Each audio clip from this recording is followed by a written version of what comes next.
Good morning. ഞാൻ ഇന്ന് നിങ്ങളുമായിട്ട് ഷെയർ ചെയ്യാൻ ആഗ്രഹിക്കുന്നത് നമ്മുടെ വീട്ടിൽ ചട്ടിയിൽ കായ്ച്ചു നിൽക്കുന്ന സപ്പോർട്ട പ്ലാന്റ്സിനെ കുറിച്ചാണ്. അതിൻ്റെ കുറച്ച് വിശേഷങ്ങളാണ്. കണ്ടോ, ഇതുപോലെ പൂത്ത് കായ്കളാവാൻ വേണ്ടി നമ്മൾ ഏത് രീതിയിലാണ് ചട്ടിയിൽ ഇതിനെ വെച്ചു പിടിപ്പിച്ചതെന്നും അതിന് കൊടുക്കേണ്ട വളങ്ങൾ എന്തൊക്കെയാണ്, ഇതൊക്കെയാണ് നമ്മൾ ഇന്ന് നോക്കാൻ പോകുന്നത്.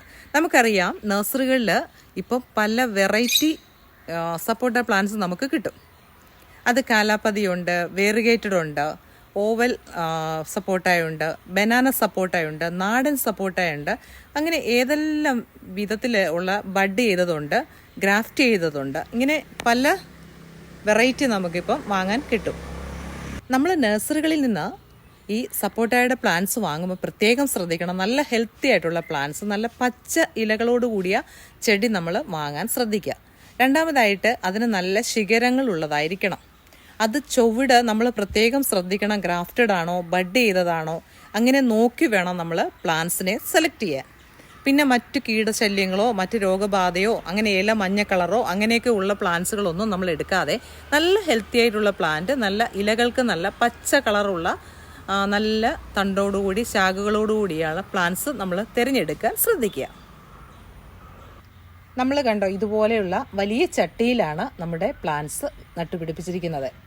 നമ്മൾ വായ് വിസ്താരമുള്ള ചട്ടി നമ്മൾ ഇതിനു വേണ്ടി തിരഞ്ഞെടുക്കണം. പ്രത്യേകിച്ച് ഫ്രൂട്ട്സ് പ്ലാന്റിനൊക്കെയും നമ്മൾ വലിയ ചട്ടി, വാവിസ്താരമുള്ള ചട്ടി നമ്മൾ എടുക്കണം. അതിന് നമ്മൾ കൂടെ നമുക്ക് വളം ഇട്ട് കൊടുക്കാനൊക്കെ നമുക്ക് സൗകര്യമായിട്ടുള്ളത് ഇതുപോലുള്ള ചട്ടികളിൽ വെച്ച് പിടിപ്പിക്കുമ്പോഴാണ് നമുക്ക് പ്ലാന്റ്സ് കിട്ടുന്നത്. ചെറിയ കവറിലായിരിക്കും. അപ്പം നമ്മൾ അത്യാവശ്യം വലിപ്പമുള്ള ഒരു പ്ലാന്റ്സ് നോക്കി തിരഞ്ഞെടുക്കുക. അപ്പം നമ്മൾ ഇതുപോലുള്ള ചട്ടികൾ തിരഞ്ഞെടുത്ത് നല്ല ഹോൾസൊക്കെ ഇട്ട് അതിന് നമ്മൾ അടിയിലാണെങ്കിൽ നമുക്ക് കരിയില ഒരു ലെയറായിട്ട് ഇട്ട് കൊടുക്കാം. അതിന് മുകളിൽ നമ്മൾ മിക്സ് ചെയ്ത മണലും എല്ലാം കൂടെ മിക്സ് ചെയ്തതായ ആ കൂട്ട് നമുക്ക് ഇട്ട് കൊടുക്കാം. വീണ്ടും ഒരു അതിൻ്റെ മേളിലായിട്ട് നമുക്ക് വീണ്ടും നല്ല പൊടിഞ്ഞ കരിയില ഉണ്ടല്ലോ, കമ്പോസ്റ്റ് പരുവത്തിലാകാറായ കരിയില, അത് നമുക്ക് ഇട്ട് കൊടുക്കാം. വീണ്ടും അതിന് മുകളിൽ നമുക്ക് നമ്മുടെ മിക്സ് ഇട്ട് കൊടുത്ത് അങ്ങനെ വേണം നമ്മളിതിനെ വെച്ച് പിടിപ്പിക്കാൻ. അതിൽ ഒരു 3/4 സ്ഥലമേ നമ്മൾ ഇതിൽ ചട്ടിയിൽ നമ്മൾ ഇത് നിറയ്ക്കാവുള്ളേ. അത് ഞാൻ നേരത്തെ നമ്മൾ ഒരു വീഡിയോ ചെയ്തിട്ടുണ്ടായിരുന്നു. അതുപോലെയൊക്കെ ചെയ്യുവാണെങ്കിൽ നമ്മുടെ ചെടിയുണ്ടല്ലോ നല്ല രീതിയിൽ വളർന്നു കിട്ടും. നന്നായിട്ട് നമ്മുടെ പോട്ടി മിക്സിൽ കൂടെ നന്നായിട്ട് വെള്ളം ഡ്രെയിനേജ് ആയിട്ട് പോകുന്നതായിരിക്കണം. അപ്പോൾ നല്ല ഡ്രെയിനേജ് ഉള്ളതാണെങ്കിൽ മാത്രമേ നമ്മുടെ ചെടി നല്ല രീതിയിൽ വളരത്തുള്ളൂ. വെള്ളം ഒരിക്കലും കെട്ടിക്കിടക്കാൻ പാടില്ല. പിന്നെ ഈ ഇലകളും ഒക്കെ നമ്മൾ ഇട്ടിരിക്കുന്നത് കൊണ്ട് അതുപോലെ നമുക്ക് പുല്ലും, ഉണങ്ങിയ പുല്ല് അങ്ങനെയൊക്കെ നമുക്ക് കരിയിലേക്ക് പകരം വേണേൽ ഇട്ട് കൊടുക്കാം. അതൊക്കെ നമ്മുടെ ചെടികൾക്ക് ഒത്തിരി ഗുണമുള്ളതാണ്. സൂക്ഷ്മ മൂലകങ്ങളൊക്കെ ഇതിൽ പുല്ലിലും ഒക്കെ ഉള്ളതുകൊണ്ട്, കരിയിലയിലും ഒക്കെ ഉള്ളതുകൊണ്ട് അത് കമ്പോസ്റ്റായിട്ട് നമ്മുടെ ചെടികൾക്ക് ഗുണം ചെയ്യും. നമുക്ക് ഈ ഫ്രൂട്ട്സ് പ്ലാന്റിനെയൊക്കെ നിലത്ത് ഡയറക്റ്റ് വളർത്താം, അതുപോലെ ചട്ടിയിലും വളർത്താം. പ്രത്യേകിച്ച് സ്ഥലപരിമിതി ഉള്ളവർക്ക്, ഫ്ലാറ്റുകളിൽ താമസിക്കുന്നവർക്ക്, അങ്ങനെയുള്ളവർക്കൊക്കെ ഈ ചട്ടികളിൽ വെച്ച് വളർത്താൻ ഏറ്റവും നല്ലതായിരിക്കും. നമുക്ക് അത്യാവശ്യം ഫ്രൂട്ട്സൊക്കെ നമുക്ക് നമ്മുടെ മുറ്റത്തുനിന്ന് തന്നെ നമ്മുടെ ചട്ടിയിലിരിക്കുമ്പോൾ നമുക്ക് കൈയെത്തി ഇങ്ങനെ നമുക്ക് പറിക്കാവുന്നതാണ്. കണ്ടോ, അത്യാവശ്യം സൺലൈറ്റ് കിട്ടുന്ന ഏരിയയിൽ തന്നെ ഇത് വെക്കാൻ ശ്രദ്ധിക്കുക. അപ്പം നമുക്കറിയാം, നമ്മുടെ ഫ്രൂട്ട്സ് പ്ലാന്റുകളൊക്കെയാണ് കായ്ക്കണമെങ്കിൽ, നല്ല കായ്ഫലം കിട്ടണമെങ്കിൽ സൺലൈറ്റും കൂടെ അത്യാവശ്യമാണ്. സൺലൈറ്റ് കുറച്ച് കിട്ടുന്ന ഏരിയയിൽ വെക്കുവാൻ ശ്രദ്ധിക്കുക. അതുപോലെ നമ്മൾ വെള്ളം നനയ്ക്കുന്നതും, നമ്മൾ ഈ നല്ല ചൂടിൽ നമ്മൾ 2 നേരവും ഈ ചെടികൾക്കൊക്കെ നനച്ചു കൊടുത്താൽ വളരെ നല്ലതാണേ. എന്നാൽ ഈ പ്രത്യേകിച്ച് സപ്പോർട്ടായ്ക്ക് വെള്ളം നനയ്ക്കുന്നത് ഒത്തിരി നല്ലതാണ്. നമുക്കറിയാം, ഈ ചൂട് സമയത്താണല്ലോ ഇതൊക്കെ പൂക്കുന്നത്. അപ്പം ഇത് പൂക്കണമെങ്കിൽ നല്ല ഇതിൻ്റെ ചുവട് നല്ല നനവുണ്ടായിരിക്കണം. അപ്പം ഒത്തിരി ഉണങ്ങി പോകാൻ പാടില്ല. പിന്നെ ഈ ചൂട് സമയത്ത് നമ്മൾ ചെടികളിലെ ഈ പ്ലാന്റ്സിൻ്റെയൊക്കെ ചുവട്ടിലുണ്ടല്ലോ പൊതയിട്ട് കൊടുക്കാൻ പറ്റും. കരിയിലയിട്ടോ പുല്ലിട്ടോ ഒക്കെ നമുക്കൊന്ന് പൊതയിട്ട് കൊടുക്കുകയാണെങ്കിൽ വളരെ നല്ലതാണ്. ഈ ചുവട്ടിലോട്ട് അതിൻ്റെ തണ്ടിലൊക്കെ ഉണ്ടല്ലോ ഉണങ്ങിപ്പോകാൻ സാധ്യതയുണ്ട്. ചൂട് കൂടിയാൽ ഇത് ഉണങ്ങിപ്പോകാൻ സാധ്യതയുണ്ട്. എന്നാൽ ഒരു നനവ് നിൽക്കുകയും വേണം. അപ്പോൾ അത് പൊതയിട്ട് കൊടുക്കുമ്പോൾ ആ നനവ് ഇങ്ങനെ നിൽക്കും. പിന്നെ ഇടയ്ക്കൊക്കെ നമുക്ക് ചാണകപ്പൊടി, എല്ലുപൊടിയും കൂടെ നമ്മുടെ ചെടിയുടെ ചുവട്ടിൽ ഇട്ട് കൊടുക്കാം.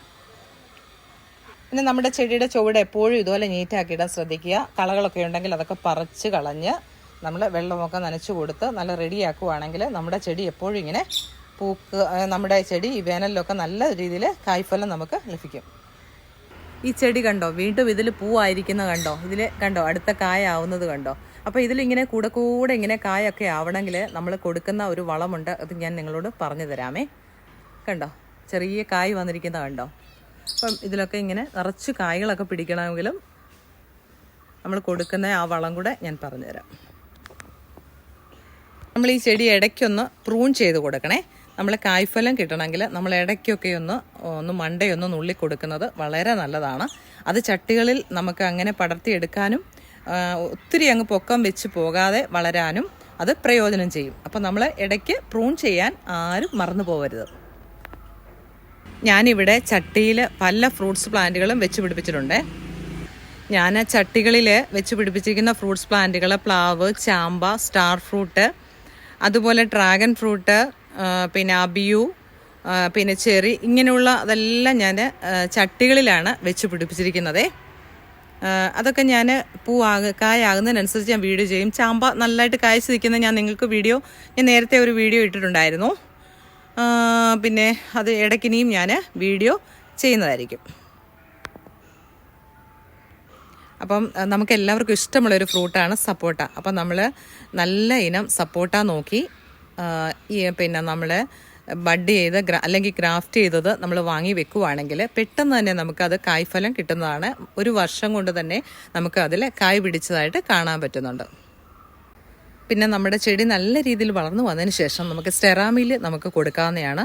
നമ്മുടെ ചട്ടിയുടെ ചുവട്ടിൽ നിന്ന് കുറച്ച് മാറ്റി ആ ചട്ടിയോട് ചേർത്ത് നമുക്ക് കൊടുക്കാവുന്നതാണ്. സ്റ്റെറാമിൽ കൊടുക്കാം. അപ്പോൾ നല്ല രീതിയിൽ വളർന്നു വരും. അതിനുശേഷം നമ്മൾ ഈ ചൂടുള്ള സമയത്ത് നമ്മൾ സാധാരണയായി ജൈവവളമാണ് കൊടുക്കുന്നത്. ഇപ്പോഴും ഞാൻ കൊടുത്തുകൊണ്ടിരിക്കുന്നതും മറ്റെൻ്റെ ചെടികൾക്കെല്ലാം കൊടുക്കുന്നതും ചൂട് സമയത്ത് ജൈവവളമാണ് കൂടുതൽ കൊടുക്കുന്നത്. ഓർഗാനിക്കായിട്ടുള്ള ഫെർട്ടിലൈസറേ കൊടുക്കാറുള്ളൂ. എന്നുവെച്ചാൽ ചെടികൾക്ക് കൂടുതലും ചൂടും കൂടെ വരുമ്പോഴത്തേക്ക് അത് താങ്ങാനുള്ള പറ്റത്തില്ല. അപ്പോൾ അത് പെട്ടെന്ന് വാടിപ്പോകാനൊക്കെ സാധ്യതയുണ്ട്. അതുകൊണ്ട് നമ്മുടെ ചെടികൾക്ക് ഈ ചൂട് സമയത്ത് ഓർഗാനിക്കായിട്ടുള്ള ഫെർട്ടിലൈസർ കൊടുക്കുന്നതാണ് എപ്പോഴും നല്ലത്. അത് ഞാൻ പറഞ്ഞായിരുന്നല്ലോ, നേരത്തെ ഒരു വീഡിയോയിൽ ഞാനിങ്ങനെ ചെയ്തിട്ടുണ്ടായിരുന്നു. അപ്പോൾ നമുക്ക് കഞ്ഞിവെള്ളത്തിലൊക്കെ ആണെങ്കിൽ കടലപ്പിണ്ണാക്കിട്ട് പുളിപ്പിച്ച് അത് നന്നായിട്ട് നല്ല രീതിയിൽ ഡയലൂട്ട് ചെയ്തിട്ട് ഇതിനൊഴിച്ചു കൊടുക്കാം. അങ്ങനെയാണ് ഞാൻ ചെയ്യുക പതിവ്. അപ്പോൾ ഈ കടലപ്പിണ്ണാക്ക് ഒത്തിരി നല്ലതാണ്. നമ്മുടെ ചെടികൾ പൂക്കാനും തളിർക്കാനും ഒക്കെ നല്ല രീതിയിൽ അത് ഹെൽപ്പ് ചെയ്യുന്ന ഒരു പവർഫുള്ളാണ്. നല്ല രീതിയിൽ അത് എഫക്റ്റ് ചെയ്യുന്നതാണ് ഈ കടലപ്പിണ്ണാക്ക്. അപ്പോൾ അത് നിങ്ങൾക്ക് എല്ലാവർക്കും അത് പരീക്ഷിക്കാം. നമ്മുടെ ചെടികൾക്കും അതേപോലെ തന്നെ ഈ ഫ്രൂട്ട്സ് പ്ലാന്റിനും ഒക്കെ നമുക്കത് പ്രയോജനപ്പെടുന്നതാണേ. പിന്നെ നമ്മുടെ പലരും എൻ്റെ ഫ്രണ്ട്സൊക്കെ പറയാറുണ്ട്, അവരുടെയൊക്കെ ഫ്രൂട്ട്സിൽ നിന്നൊക്കെ ഇത് പൊഴിഞ്ഞു പോകുന്നു, പൂക്കളൊക്കെ വന്നിട്ട് അത് പൊഴിഞ്ഞു പോകുന്നു, അത് കായാകാതെ പൊഴിഞ്ഞു പോകുന്നു. അതിപ്പോൾ നമുക്ക് ചെയ്യാൻ പറ്റുന്നത് ഫിഷ് അമിനോ ആസിഡില്ലേ, അത് നമുക്ക് നേർപ്പിച്ച് അത് നമുക്കിതിൻ്റെ ചുവട്ടിൽ കൊടുക്കാവുന്നതാണ്. അത് കൊടുക്കുമ്പം ആ വരുന്ന പൂക്കളൊക്കെ അത് കായായിട്ട് മാറും. അത് നിങ്ങളൊക്കെ ഒന്ന് ചെയ്തു നോക്കുക. അങ്ങനെയൊക്കെ ചെയ്താൽ നമ്മുടെ ചെടികൾക്ക് നിറച്ച് കായ തരും.